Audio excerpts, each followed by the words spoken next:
तुझे बहेलिए के जाल से और महामारी से बचाएगा। यहाँ पर वह क्या है? वह नाउन है, वो परमेश्वर पिता के लिए कहा गया है।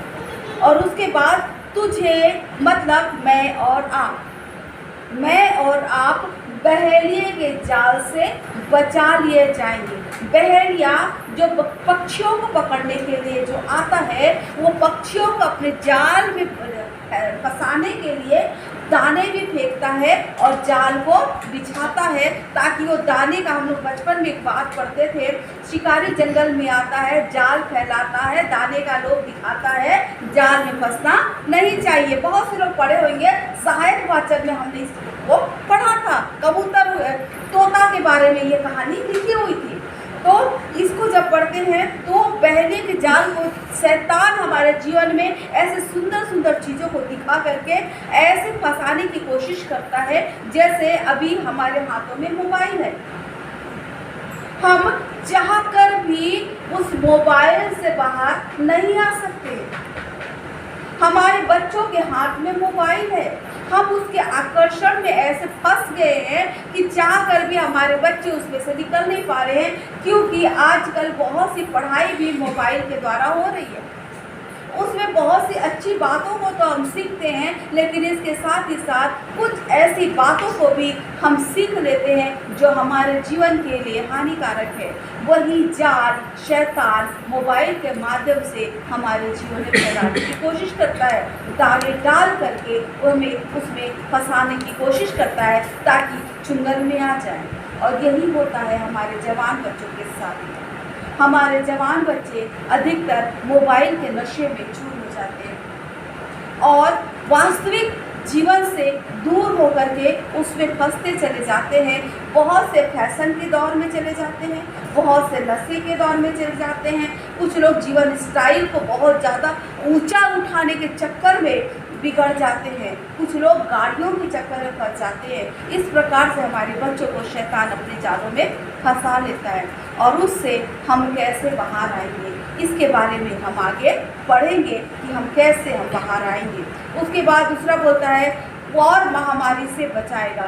किसी भी प्रकार के जाल से, किसी भी प्रकार के महामारी से, चाहे वो मोबाइल का महामारी हो, चाहे वो नशे का महामारी हो, चाहे वो गाड़ियों का महामारी हो, चाहे वो फैशन का महामारी हो, चाहे वो ज्वेलरी का हो, चाहे कपड़े का हो, किसी की भी महामारी से परमेश्वर पिता बचाने में सक्षम है, ऐसा राजा दाऊद हमें बता रहा है। उसके बाद वो कहता है वो तुझे अपने पंखों में की आड़ में ले लेगा और तू उसके पैरों के नीचे शरण पाएगा। यहाँ पर लिखा है तू अपने पंख, वह तुझे अपने पंखों की आड़ में ले लेगा। तो क्या परमेश्वर के पंख हैं? क्या परमेश्वर के पंख हैं? क्यों हमें अपने पंखों की आड़ में ले लेगा? परमेश्वर कह रहा है और तू उसके पैरों के नीचे शरण पाएगा। क्या हम उसके पंखों के नीचे शरण पाएंगे और हमें आराम मिलेगी? ऐसा है।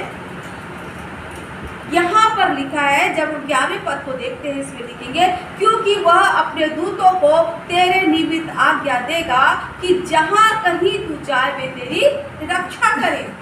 वह अपने दूतों को पूरे समय ये आज्ञा देता है कि हम जहाँ भी रहें वो हमको अपने दूत अपने पंखों की आड़ में रख लेगा। दूत जो है वो हमें अपने छुपा कर रखेगा, क्योंकि वो परमेश्वर की आज्ञा को मानता है। परमेश्वर की आज्ञा के अनुसार परमेश्वर अपने दूतों को हमारे निमित्त भेजता है और पूरे समय हमारे साथ उसके दूत, अभी भी उसके दूत हमारे साथ में हैं, उपस्थित हैं। और जब हम उसको आज्ञा देंगे इस मसीह के नाम से, वो हमारे लिए काम करने को जाएंगे।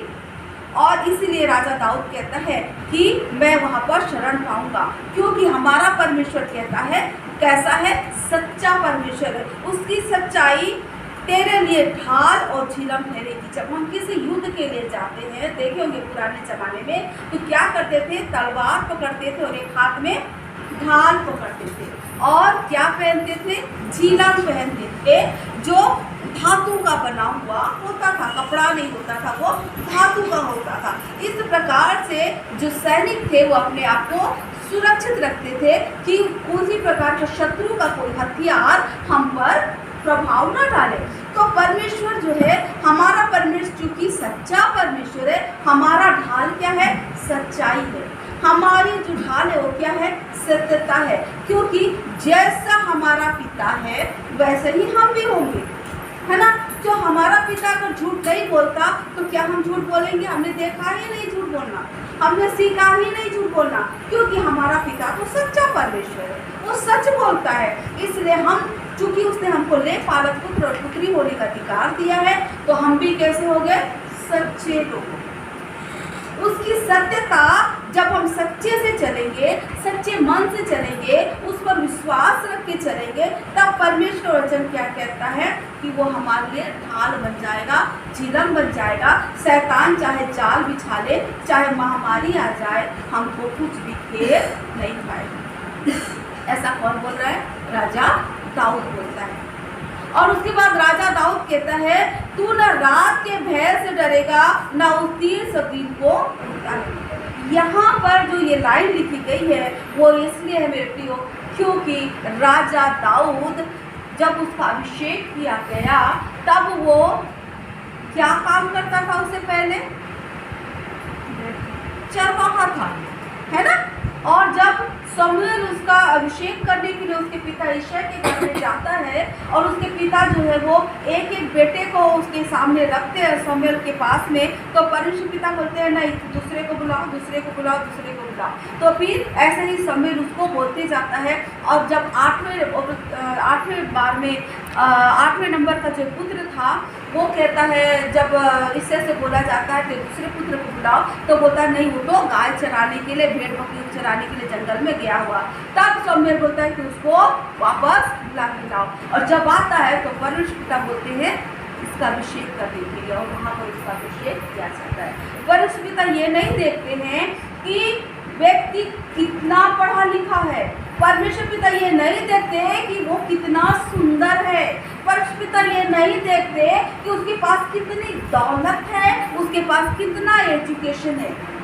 परमेश्वर पिता मन को देखते हैं, परमेश्वर पिता मन को देखते हैं। और उसने दाऊद को चुना, और यहाँ दाऊद जो है जब राजा बन गया तो शाऊल से भाग रहा है, क्योंकि शाऊल उसको मारना चाहता था, और इसलिए भाग रहा है। जब वो भाग रहा था तो जंगलों में शरण लिए हुए था, और जो गुफाओं में शरण लिए हुए था। हम जानते हैं जब जंगल में हम जाते हैं तो उस समय क्या होता है? वहाँ शेर है, चीते हैं, और दुनिया प्रकार के इतने प्रकार के जीव जंतु हैं, सांप है, बिच्छू है। उससे उसको बोल रहे हैं कि मैं न रात के भय से डरूंगा, न उस तीर से को डरता है। तो बोलता है मैं किसी से नहीं डरता। वो बोल रहा है दुश्मन अगर आ जाए, घात लगाए और तीर दूर से फेंका जाता है ना, वो तीर भी अगर फेंक देगा तो मैं उससे नहीं डरता। क्यों नहीं डरता? क्योंकि पहला पद कहता है जो प्रधान के छाया स्थान में बैठा रहे वो सर्वशक्तिमान की छाया में ठिकाना पाएगा। और दाऊद कहाँ बैठा हुआ था? वो सर्वशक्तिमान परमेश्वर पिता की शरण में बैठा हुआ था। उसका मन निरंतर अपने परमेश्वर की ओर लगा हुआ था। दूसरा पद कहता है मैं यहोवा के विषय कहूँगा, वो मेरा शरण स्थान और गढ़ है, वो मेरा परमेश्वर है, मैं उस पर भरोसा रखूँगा। वो जंगल में है, विषम परिस्थितियाँ हैं, उसके पास कुछ भी अच्छा चीज़ नहीं है, लेकिन वो फिर भी कहता है कि मैं नहीं डरूंगा, क्योंकि मैं अपने परमेश्वर के शरण में हूँ। मुझे कुछ भी हानि नहीं होगी, मुझे कोई अंधेरा नहीं घेर सकता, मुझे कोई तीर नहीं मार सकता, कोई महामारी भी मुझे नहीं मार सकती, क्योंकि मैं परमेश्वर की शरण में बैठा हुआ हूँ। मेरे निकट 1000 और मेरी दाहिनी ओर 10,000 गिरेंगे, परंतु मेरे पास नहीं आएगा। इसकी बात जो है मैं अपनी गवाही यहाँ पर रखना चाहूँगी। मैं जबलपुर में रहती थी, 2005 की बात है, और अप्रैल का महीना था। मेरे हस्बैंड कोरिया चले गए थे, साउथ कोरिया अपनी स्टडी करने के लिए, और मैं और मेरी बड़ी बेटी जो थी बिल्कुल छोटी सी थी, और हम लोग जबलपुर में रहते थे, प्लेट हॉल में, इंग्लिश मेथोडिस्ट चर्च के पीछे, और सिर्फ 2 ही थे। मैं डिग्नेस की कोर्स के लिए अनिशा बाग मैडम के अंडर में हवा बाग कॉलेज की असिस्टेंट मैनेजर के रूप में मैं थी वहाँ पर, और वहाँ पर जब ट्रेनिंग लेने के लिए मैं थी तो मैडम का ऑफिस था, और चूँकि मैं वहाँ पर कंप्यूटर वर्क करती थी, वहाँ पर मैडम के साथ में उनका पूरा कंप्यूटर वर्क मैं देखा करती थी। मैडम का ऑफिस सामने था और वो मैं उनके अंदर वाले रूम में कंप्यूटर का काम कर रही थी। शुक्रवार का दिन था, ऐसे 3 बजे करीब 3 साढ़े 3 बजा था, और अनुषा दीदी ने बोला मुझसे कि ज्योत्सना देखो ये सामने कोई आया है, उसको भगा जरा, ऐसे करके। तो मैं आके देखी तो वो फकीर जो होते हैं ना, हरे रंग का कपड़ा पहनते हैं वो थे।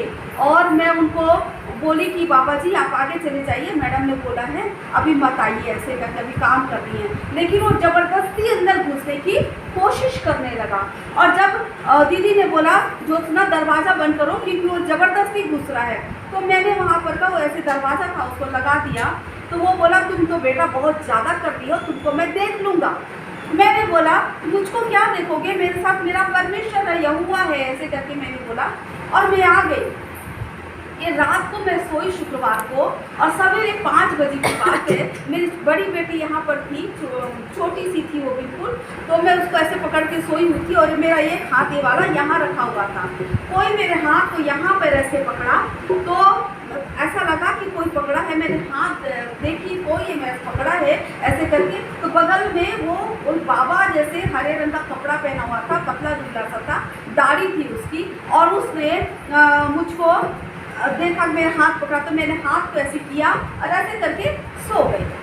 फिर अचानक मेरे को लगा नहीं कोई तो था, ऐसे करके फिर मैंने आँख खोल के देखी तो मेरे सामने था, और दाढ़ी को ऐसे ऐसे करके खुजा रहा था अपने।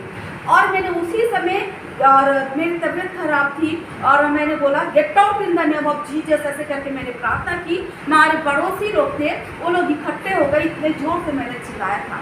और उन्होंने बोला शिफा की मम्मी क्या हो गया क्या हो गया, और मैंने खोला तो मैंने उनको जब बताया तो बोले नहीं वो जीन है, ऐसे करके मुझको बोले। और उन्होंने मेरे घर मुझको बोला राई दो ऐसे करके, और मुस्लिम थी वो लेडी, तो उन्होंने राई मांगा मुझसे, और उसने पूरा फेंक दिया मेरे घर में। उसके बाद मैं सो गई, कुछ नहीं। शनिवार की रात को ठीक 12 बजे, क्योंकि मुझको नींद नहीं आ रही थी, डर लग रहा था मुझको, तो नींद नहीं आ रही थी, तो देखी मेरे घर का पर्दा अपने आप ऐसे करके उड़ गया, और ठीक 12 बजे मेरे शरीर में के ऊपर मेरा शरीर भारी होने लगा, जबकि मेरी आंखें खुली हुई थी, मैं जाग रही थी। और रात भर मैं प्रार्थना करती रही, और वो मेरे तेरे निकट 1000 तेरी दाहिनी और 10,000 गिरेंगे, परंतु वो तेरे पास नहीं आएगा। और सारी रात में उससे लड़ती रही। और मैंने दूसरा दिन, क्योंकि अब इतवार आ गया था, मैंने अपनी प्रेयर पार्टनर सीमा चार्ल्स करके जबलपुर में, वो अभी भी है, तो उनको मैंने फ़ोन किया। उन्होंने बोला कि ज्योत्सना मैं चर्च के बाद आऊँगी अंजू दीदी के साथ में, उनकी बड़ी बहन थी। वो दोनों बहन चर्च के बाद सीधे मेरे घर में आए, और जब प्रार्थना किए तो मेरी बड़ी बेटी जो छोटी सी थी, और उसके साथ सीएम लाल पास्टर साहब की 3 लड़कियाँ, वो लोग सब छोटे छोटे बच्चे थे, ये लोग खेल रहे थे। और उन्होंने जब प्रार्थना करके हमारे घर में पूरा होली वाटर को छींटा, तब हमारे घर से कोई निकल के भागा। और जब निकल के भागा, सामने बिही का पेड़ लगा हुआ था, उस बिही के पेड़ में जैसे चमगादड़ लटकता है, वैसे वो शाखा को लपेट के ऐसे करके पैर और हाथ को पकड़ के लटक गया। ऐसा बच्चों ने बताया, बच्चों ने ऐसा देखा हमारे घर से निकल के। उसके बाद हम ये सो गए, रात को खूब अच्छी नींद आई मुझको, इतवार को बहुत अच्छे से सोए। सोमवार के दिन फिर शुरू हो गया यही। और उसके बाद मैं बोली मैं बार बार किसी को अपने घर में प्रार्थना करने के लिए नहीं बुलाऊंगी। आजू बाजू लोग रहते थे, मैंने रिक्वेस्ट किया, क्योंकि एक लड़की मेरी उम्र की थी वंदना करके, कि वो मेरे साथ में आ जाए सोने के लिए, लेकिन माता पिता को भी डर होता है, और उन्होंने बोला नहीं इनके घर में तो जीन आ रहा है, हम इसको अपने जवान लड़की अपने घर पे उनके घर में नहीं भेजेंगे। किसी ने मेरी मदद नहीं की, कोई नहीं आया मेरे पास मेरी मदद करने के लिए। और मैं रात भर सिर्फ यही वचन बोलती थी, तेरे निकट 1000 और तेरी दाहिनी ओर 10,000 गिरेंगे, परंतु तो तेरे पास न आएगा, परंतु तू अपने आंखों से दृष्टि करेगा और दूसरों के अंत को देखेगा। और आप यकीन माने मेरे प्रियो, यही अप्रैल महीना के आखिरी में ही लगभग मुझको उसने 15-20 दिन परेशान किया, और उसके बाद आखिरी दिन सिर्फ मेरे सिर को ही उसने ऐसा करने की कोशिश किया, लेकिन मैं डरी नहीं, पूरे समय परमेश्वर के साथ में बनी रही और मैं इस वचन के बोलती रही और परमेश्वर ने मेरी मदद की। वो चला गया और उसकी बात कभी नहीं आई। और वास्तव में मैं बोलूं प्रभु, वास्तव में हमारे निकट कोई नहीं आ सकता अगर हमारा शरण स्थान परमेश्वर है और सर्वशक्तिमान की छाया में हम ठिकाना पाए हुए हैं। मैं यहोवा किसे कहूँगा, वो मेरा शरण स्थान है। वास्तव में हम हर परिस्थिति से जीत जाते हैं, हर परिस्थिति से हम जयवंत हो जाते हैं। इसलिए राजा दाऊद कहता है कि कोई मेरे निकट नहीं आएगा, मुझे किसी बातों से हानि नहीं होगी। 9वां पद कहता है, यहोवा तू मेरा शरण स्थान ठहरा है, तूने जो परम प्रधान को अपना धाम मान दिया है, इसलिए कोई विपत्ति तुझ पर ना पड़ेगी, ना तुझ पर, ना तेरे किसी परिवार के जन पर, ना तेरे दरवाजे के निकट यूं नहीं पड़ेगी, क्योंकि वह अपने दूतों को मेरे निमित्त आज्ञा देगा कि जहाँ कहीं जाए वे मेरी रक्षा करेंगे। जब मैं जॉनसन स्कूल में रहती थी, जॉनसन स्कूल की मैनेजर बन के वहाँ पर गई हुई थी, तब वहाँ पर मेरे को अचानक से मेडिकल लीव दिया गया, अलग कर दिया गया, और उस समय पे बहुत से लोग मुझ पर आक्रमण करने की कोशिश कर रहे थे। और मैं रोज सिर्फ प्रार्थना किया करती थी, सिर्फ प्रार्थना किया करती थी। मेरे प्रियो, मेरे घर में दूतों का वास था। मैंने ये देखा कि दूत बात करते थे, क्योंकि पीछे से कई लोग बात चोरी करने की लोग कोशिश करते थे, घुसने की कोशिश करते थे, और जैसे दूत वहाँ पर चलते फिरते थे और बातें करते थे, मैंने अपने कानों से उनकी आवाज़ों को सुना है, बात करते थे, उनके पंखों की आवाज़ों को सुना है। जब मैं जाती थी, पंख की आवाज़ आती थी उड़ने की। ऐसे परमेश्वर अपने दूतों को भेजकर मेरी रक्षा किया है जबलपुर में, क्योंकि मैं अकेली थी, मेरी 2 लड़कियों को लेकर के बिशप साहब जगदलपुर आ गए थे, और वहाँ पर मैं विषम परिस्थिति में रहती थी। कोई नहीं था मेरी मदद करने के लिए, एक सिंगल व्यक्ति भी नहीं था जो मेरी मदद करने को आए, लेकिन परमेश्वर ने मुझको कभी नहीं छोड़ा। वो अपने दूतों को मेरे निमित्त आज्ञा दिया कि जहाँ कहीं भी मैं रहूँ वो मेरी रक्षा करे, और परमेश्वर ने वहाँ पर मेरी मदद की। वो अपने दूतों को मेरे घर में निर्मित करते थे। मेरी लाइट काट दी गई, मेरा नल काट दिया गया, लेकिन परमेश्वर ने सब कुछ जोड़ दिया। मेरे घर से अंदर घुसने की कोशिश किया गया, गेट फूट के आने की कोशिश किया, लेकिन दूत वहाँ मंडराते रहते थे, वो कभी मेरी हानि करने नहीं पाए। इसलिए प्रभु को मैं धन्यवाद देती हूँ। इसीलिए राजा दाऊद कह रहा है, मैं कहीं भी रहूँ वो अपने दूतों को मेरे निमित्त आज्ञा देगा। आपके साथ भी परमेश्वर ने दूत रखे हुए, आपके साथ भी परमेश्वर का दूत बना हुआ है। जरूरत है कि आप जाने और पहचाने कि परमेश्वर ने मुझे जगत में ऐसे ही अकेला नहीं भेजा है। वो अपने वादे का पक्का परमेश्वर है। मेरे साथ उसके दूत हैं, मैं जहाँ भी जाऊँ उसके दूत मेरी रक्षा करने के लिए मेरे साथ तैनात किए गए हैं। इसलिए मैं हानि से नहीं डरूंगा, क्योंकि मेरा पिता सच्चा है। मैं सच्चाई के साथ में, सत्यता के साथ में चलता जाऊंगा, चलती जाऊंगी, और जय मेरी होगी ही होगी, क्योंकि परमेश्वर ने मुझे पूंछ नहीं सिर ठहराया। परमेश्वर ने मुझे हारने के लिए नहीं, लेकिन जीतने के लिए रखा है। इसलिए राजा दाऊद चाहे जहाँ भी रहे, वो जानता था कि परमेश्वर ने मेरा अभिषेक किया है, तो वो दिन भी आएगा जब मैं गद्दी में बैठूंगा।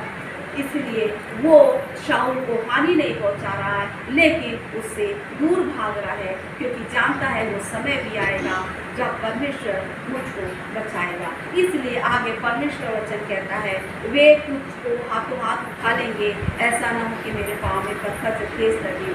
आगे कहता है परमेश्वर, तू सिंह और नाग को कुचलेगा। जब हम परमेश्वर की शरण में आ जाएंगे, उसके ऊपर पूरा भरोसा रख लेंगे, तब परमेश्वर का शक्तिमान शक्तिशाली वचन, कार्य करने वाला वचन कहता है, हम और आप क्या करेंगे? सिंह और नाग को कुचल देंगे, जवान सिंह और अजगर को लताड़ देंगे। लताड़ना मतलब क्या होता है? खूब जोर से ताकत लगा के मारना होता है क्या? नहीं, लताड़ना मतलब ऐसे करके हटा देना।